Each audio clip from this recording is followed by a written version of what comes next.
반갑습니다. 오늘은 경희대학교 1차 공모전 주제였죠. 헬멧과 샐러드 집게를 활용해서 연구작을 진행해봤습니다.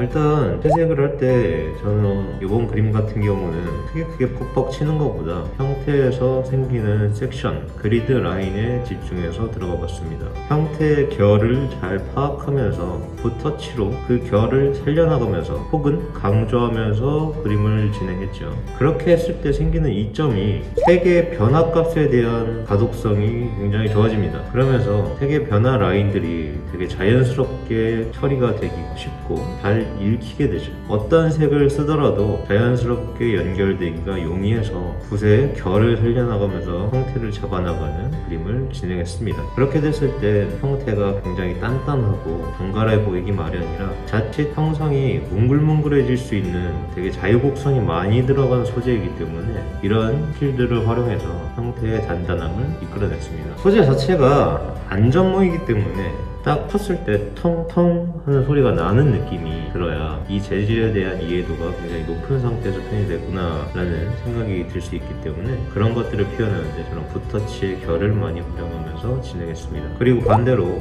내부에 있는 스펀지 같은 경우는 붓터치를 되게 부드럽게 주고 터치의 단계를 많이 쪼개서 들어갔지요. 이런 것들은 사실 이제 본인이 얼마나 트레이닝이 돼 있느냐에 따라 나오는 거기 때문에 사실 쉽게 따라할 수 있는 부분은 아니죠. 제가 잘하는 겁니다.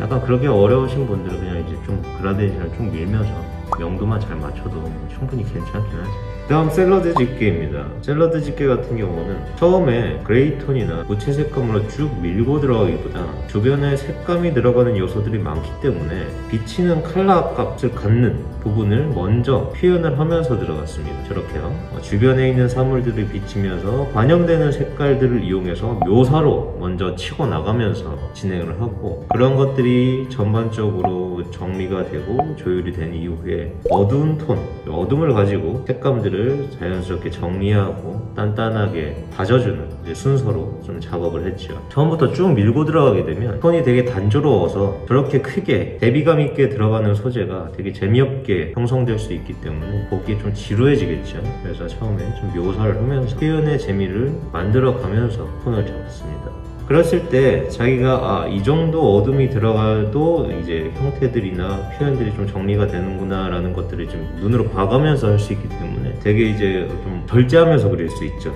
자칫 너무 많이 어두워지거나 좀 오버페이스가 이제 들어가는 것들을 좀 자제하면서 할 수 있는 상황이기 때문에 아무래도 좀 만약 기술적인 어떤 능력치가 되는 친구들이라면 저런 식으로 그려보는 것도 나쁘지 않은 선택이라고 생각은 합니다. 다만 난이도가 있는 표현 기법이기 때문에 자칫 큰 덩어리나 기본적인 요소들을 좀 잃을 가능성이 크겠죠. 그래서 기본기가 좀 부족한 학생들은 저런 식으로 좀 하는 거는 피하시고 어느 정도 스킬이 되는 친구들은 저렇게 하는 것도 이제는 나쁘지 않다고 생각을 합니다. 다양한 색감을 쓰면서도 금속처럼 나올 수 있는 이유는 금속의 가장 큰 특징은 결국에 대비잖아요. 이제 그렇죠. 반짝반짝거리는 게 이제 금속이고 어둠과 밝음에 대한 이제 명도 대비이기 때문에 결국 그것만 잘 나오면 되고 그 위에 그 색감이나 이런 것들이 얹어지는 거는 결국에 이제 뭔가 비치는 거기 때문에 그 기본 명도의 단계만 잘 잡아주면 되는 것이지 그냥 흑백으로 놓고 가야죠. 머릿속에서는 색깔만 넣고 생각을 하다 보면은 제대로 된 어둠이나 밝음들이 유지가 안 돼 버리죠. 그런 것만 좀 잘 지켜주시면 됩니다. 중요한 거는 근데 이 비치는 색감들이 여러 가지 색깔이 비칠 때 그 색깔들이 얼마나 좀 자연스럽게 연결되는가 그게 이제 문제가 될 텐데요. 색깔끼리 부딪혀서 충돌되면서 촌스러워지는 경우들이 많거든요. 괜히 여러 가지 색깔을 욕심내다가 그런 경우에는 컬러끼리 이제 과하게 너무 이제 강렬한 색끼리 충돌하지 않게 중간에 뭐 연한 색을 넣어준다든지 아니면 애초에 조금 부드러운 색톤으로 운용을 한다든지 하는 감각이 좀 필요하겠죠.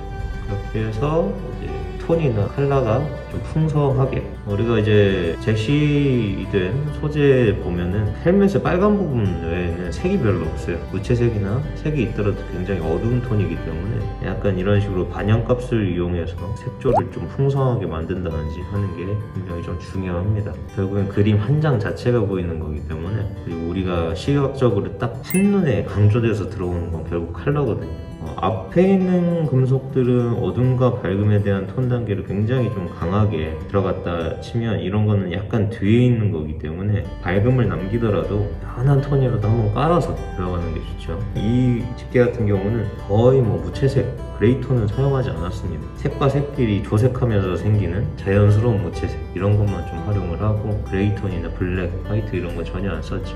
그런 식으로 해서 앞쪽에서 생성되는 어떤 색계의 톤과 비슷하지만 다른 상황을 좀 유도해냈죠. 그런 부분들을 또 유심히 보시면 재밌을 겁니다. 또 웬만하면은 제가 앞에서 이렇게 뒤로 진행을 하는데 팔레트를 많이 안 빨았어요. 물감 자체를 너무 많이 빨다 보면 계속 새로운 조색을 하기 때문에 무의식 중에 강한 색들이 많이 나와요. 근데 원래 조색되어 있는 곳에 계속 얹어가면서 진행하면 컬러에 대한 어떤 풍성함이 점점 뒤로 빠지면서 이제 다채로워지고 섀도도 좀 조율이 되고, 물론 어려운 작업입니다. 실기 경력이 많이 되지 않고 이제 칼 색에 대한 어떤 감각이 조금 아직은 발현되지 않은 친구들은 괜히 그렇게 하면 탁하게 나올 수 있어요. 어느 정도 색에 대한 감각 훈련이 돼 있는 친구들은 이런 부분도 한번 연습을 해보면 자기의 어떤 실력적인 부분을 좀 끌어올리는 데 도움이 많이 될 수 있는 요소 중에 하나입니다. 그리고 끈 같은 경우는 위와 아래의 조절, 나름 이 그림 안에서 강렬한 색들이 존재하기 때문에 하위 단계의 어떤 개체는 되게 좀 색감이 많이 빠진 파스텔 톤으로 좀 운영을 했습니다. 그렇다고 해서 너무 그 색으로만 들어가면 조형 형태가 아예 안 보여버릴 수 있기 때문에 보색 계열 같은 경우는 조금 진하게 울트라마린에서 오렌지로 넘어가는 그런 부분은 좀 세게 들어가 준다든지 하면서 약하지만 그래도 강조돼 보이는 경계를 계속 찾는 거죠. 그리고 이 소재 같은 경우는 이제 사이사이에 그 형태가 뚫린 구멍이 많죠. 이렇게 뚫려있는 공간들이 많은 개체를 그릴 때 그 뒤에 여백들이 많이 비치지 않습니까? 그럴 때는 무조건 다 거길 여백으로 막 남겨놓지 말고 일부분은 연하게라도 칠해주면 제1여백이 좀 그래도 돋보일 수 있죠. 제1여백과 차이가 나서 조금 더 가독성이 좋아질 수 있는 상황이 됩니다. 이렇게 해서 경희대 1차 공모전에서 나왔던 주제를 가지고 연구작을 해봤습니다. 이미 시기가 지나고 올라오는 상황이라 감흥이 없을 수 있는데 이런 식의 표현 기법도 있고 그 주제를 받고 이렇게 풀어나간 사람도 있구나 라는 점 알아두시고 이 주제를 한번 다뤄봤던 친구들은 한 번씩 새로운 기분으로 감상을 해주셨으면 좋겠습니다.